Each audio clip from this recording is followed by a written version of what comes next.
agama kita ini. Betul-betul memperhatikan kemaslahatan jiwa.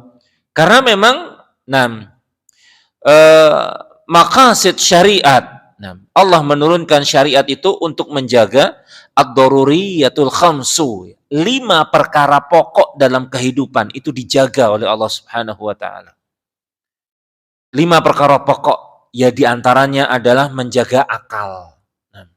Dijaga dengan syariat Allah Subhanahu wa taala.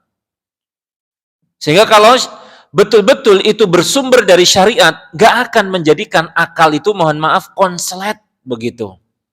Wah, dia gak kuat belajar agama sampai akhirnya stres. Salah itu berarti, sudah.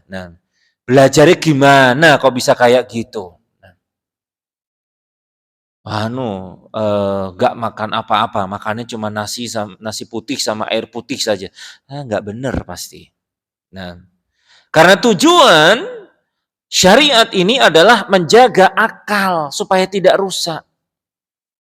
Makanya dilarang minum khamr. Itu supaya akalnya itu terjaga.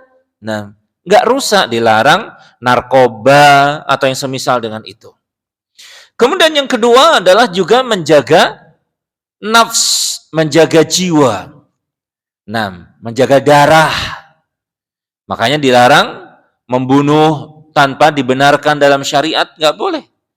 Karena jiwa itu harus dijaga, walaupun dia bukan seorang muslim, harus dijaga. Terlebih kalau dia punya perjanjian, kafir mu'ahad atau musta'man. Tidak boleh sembarangan menumpahkan darah orang lain dan lain sebagainya. Dijaga dalam agama, dalam syariat Allah Subhanahu wa taala. Kemudian juga syariat itu menjaga agama, ad-din, agar tidak terjadi penyelewengan, penyimpangan, dijaga, nggak boleh mengadakan perkara-perkara yang baru dalam agama, dan seterusnya.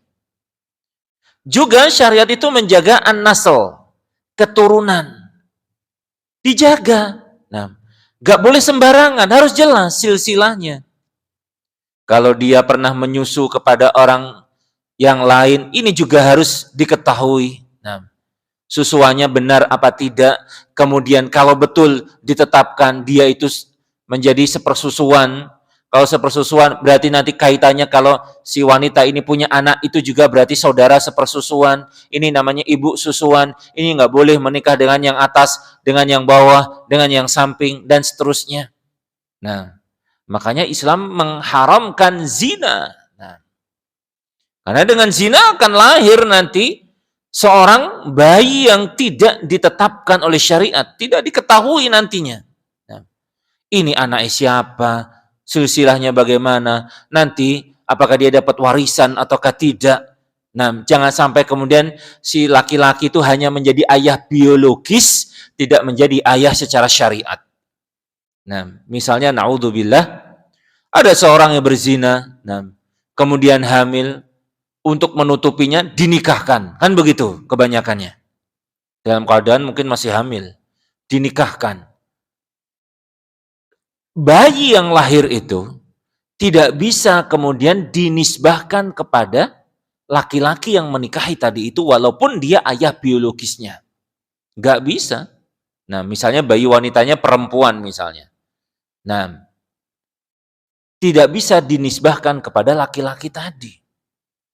Karena itu tidak terakui secara agama, walaupun betul dia ayah biologisnya. Konsekuensinya, si ayah tadi tidak bisa menjadi wali nikah. Konsekuensinya, tidak bisa mendapatkan warisan. Tidak bisa saling mewarisi. Misalnya anak wanitanya tadi sukses misalnya, kemudian meninggal, nggak bisa nih ayah biologis dapat warisan. Taib. Atau sebaliknya, ayah biologisnya tadi tidak bisa juga mewariskan kepada putrinya ini, putri biologisnya, tapi tidak secara syar'i.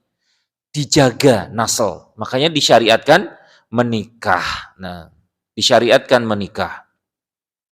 Dan juga syariat itu menjaga al-mal, menjaga harta.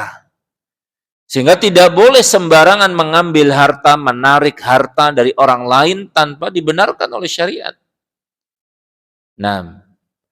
Subhanallah. Ini di antara indahnya syariat Allah Subhanahu wa taala. Ya, di antara yang tadi kita sebutkan menjaga jiwa, ya, menjaga jiwa. Tidak boleh seseorang itu melakukan perbuatan yang merugikan jiwanya sendiri walaupun terkait dengan ibadah. Makanya Nabi Shallallahu alaihi wasallam memarahi salah seorang sahabat. Beliau mengingkari. Ketika dia ditanya, sahabat ini ditanya oleh temannya. Temannya ini sedang junub, tetapi dia punya luka di kepalanya. Dia tanya, aku ada keringanan nggak ya untuk tidak mandi janabah? Karena ini luka, ini parah di kepalaku. Temannya tadi menjawab, nggak ada, karena kamu junub, kamu mimpi basah, wajib mandi. Wajib mandi janabah, mandi junub. Mandi akhirnya. Dengan mandi itu, qadarullah masyafa'al, menjadikan lukanya semakin parah, semakin menyebabkan sakit, hingga kemudian mengantarkan kepada kematian. Meninggal. Sampai di Madinah, Nabi Shallallahu alaihi wasallam dikisahkan, diceritakan, dan beliau mengingkari. Mengingkari. Kalau tidak tahu ilmunya, jangan memberikan fatwa. Itu sama saja dia telah mencelakakan saudaranya. Ini. Taib. Sisi pendalilan yang ingin kita sampaikan, jamaah rahimani wa rahimakumullah, bahwasanya agama syariat ini menjaga jiwa. Maka nggak boleh kita melakukan sesuatu yang kemudian memberikan madarat pada diri kita. Kebinasaan, dampak buruk pada jiwa kita. Apakah terkait dengan makanan, apakah terkait dengan kegiatan, atau yang semisal dengan itu. Sudah tahu dia itu orang yang tensinya itu rentangnya atas. Misalnya gitu. Nekat dia makan ini, makan itu yang berpotensi menaikkan tensi misalnya. Berpotensi menaikkan tensi, ya, sama saja yang demikian, nggak boleh.